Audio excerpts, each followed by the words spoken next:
what is happening in our assemblies. అయితే మన సమాజాల్లో ఏం జరుగుతుందో తెలుసా? We are now as a family we have gathered here. ఇప్పుడు మనం కుటుంబముగా ఇక్కడికి చేరి వచ్చాము. What is happening in all the assemblies?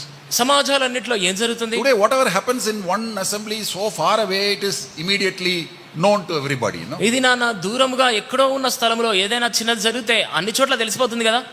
Everything spreads. అంతా వ్యాపిస్తుంది. News is very open. వార్త బహిరంగంగా ఉంది. So you can see many things happening in the house of God which should not happen. మనం చూడవచ్చు దేవుని ఇంటిలో జరగకూడని విషయాలు అనేకములు జరుగుతున్నాయి. Lot of fighting is taking place. ఎంతో జగడములు జరుగుతున్నాయి. Abuse is taking place. ఈ యొక్క తిట్టుబాట్లు జరుగుతున్నాయి. Police has to come and they have to bring peace between people. పోలీసులు వచ్చి ఇరు వర్గాల మధ్య సమాధానం కలుగజేయాల్సి వస్తుంది. Meetings are happening in the presence of police. పోలీసుల సమక్షంలో కూడికలు జరుగుతున్నాయి.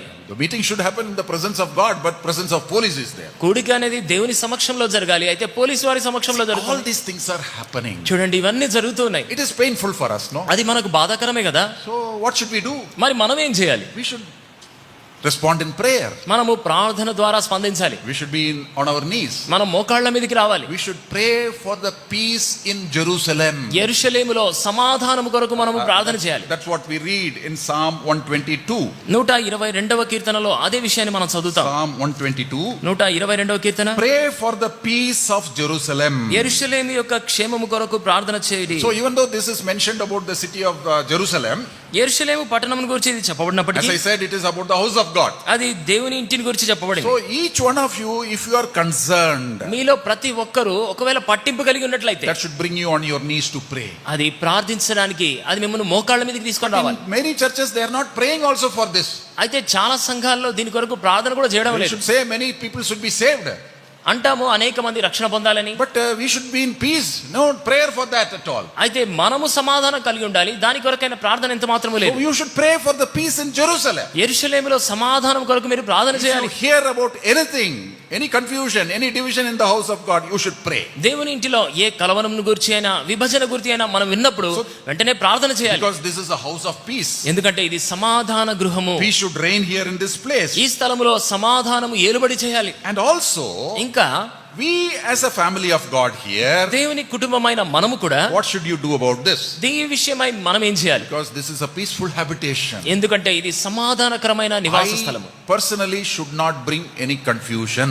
వ్యక్తిగతంగా నేను ఎటువంటి కలవరమును తీసుకొని I రాకూడదు. cannot control the other person, నేను ఇతర వ్యక్తిని అదుపు చేయలేను, but I can control myself. అయితే నన్ను నేను అదుపు చేసుకోగలను. I personally or my family personally should not bring confusion, division, fighting in the house of God. వ్యక్తిగతముగా నేను గాని, నా కుటుంబము గాని దేవుని ఇంటిలో కలవరమును గాని, విభజనను గాని, గొడవలను గాని తీసుకొని So రాకూడదు. it should be a personal decision you are taking. అది నీవు తీసుకుంటున్న వ్యక్తిగతమైన తీర్మానము. I should never bring this confusion in the house of God. నేను ఎన్నడూ దేవుని ఇంటిలో కలవరమును తీసుకొని రాకూడదు. Why? ఎందుకు? This is a peaceful habitation of God. ఎందుకంటే దేవుని యొక్క సమాధానకరమైన నివాస స్థలం ఇది. There should be peace. ఇక్కడ సమాధానం ఉండాలి. I should bring peace. నేను సమాధానము తీసుకొని రావాలి. And as we read in Matthew's Gospel, chapter 5 and verse 9, మత్తయి సువార్త 5వ అధ్యాయము 9వ వచనంలో మనం చదువుతున్నట్టుగా, what do we read? అక్కడ మనం ఏం చదువుతాం? Matthew's Gospel, chapter 5 and verse 9. మత్తయి సువార్త 5వ అధ్యాయం 9వ వచనము,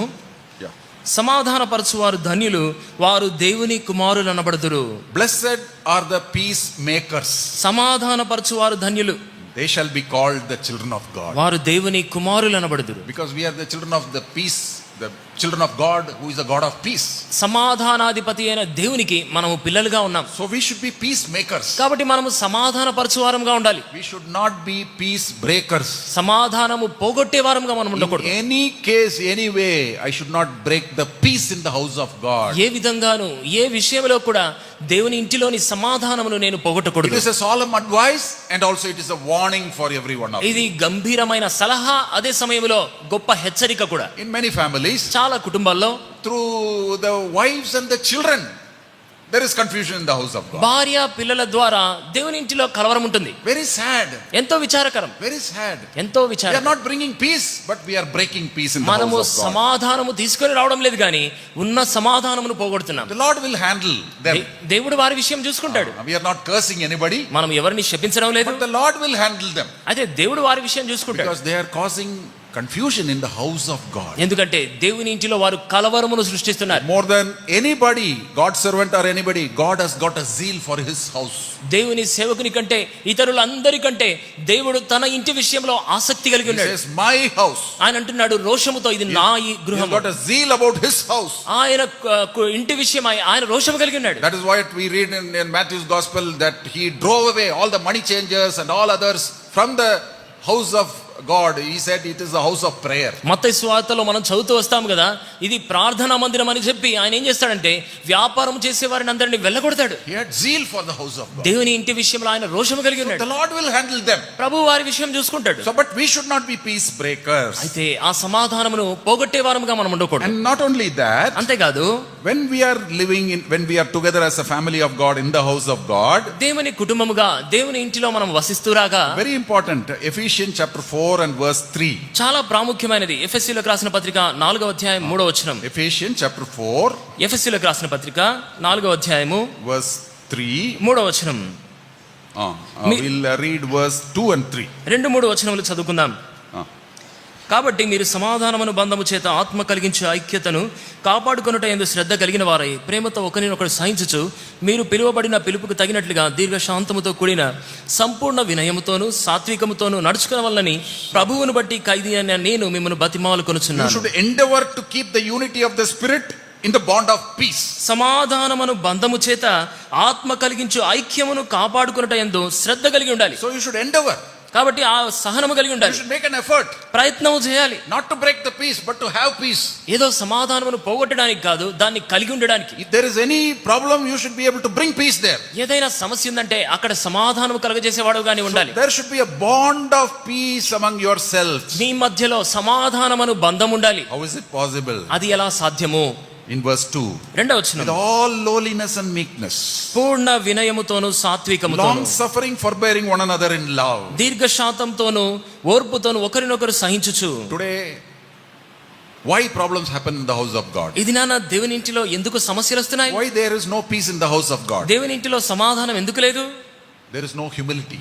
దీనత్వము లేదు, There is selfishness. స్వార్థం ఉంది, There is pride. గర్వం ఉంది. When we give room for pride, గర్వానికి మనము we have చోటిచ్చినప్పుడు given room for the devil. మనం అపవాదికి That చోటిచ్చాం. is the devil's character. అది అపవాది యొక్క లక్షణం. So you should be meek and lowly in your heart. కాబట్టి మీ హృదయంలో సాత్వికము దీనము కలిగి ఉండాలి. Whose character is that? ఎవరి లక్షణం అది? Matthew's Gospel chapter 11 and verse 29. మత్తయి సువార్త 11వ అధ్యాయం 29వ I వచనం. am meek and lowly in heart. నేను సాత్వికుడను దీన మనస్సు గలవాడను, Learn of me. నా యొద్ద So నేర్చుకొనుడి. we should be lowly and meek with long suffering and forbearing one another in love. కాబట్టి దీర్ఘశాంతముతో సహనము కలిగి ఒకరినొకరము సహించుతూ రావాలి. This will diffuse the explosive situations. ఇది పేలిపోయే బద్దలైపోయే పరిస్థితిని సమాధానపరుస్తుంది. That is the character you should have. అటువంటి లక్షణం మీరు కలిగి ఉండాలి.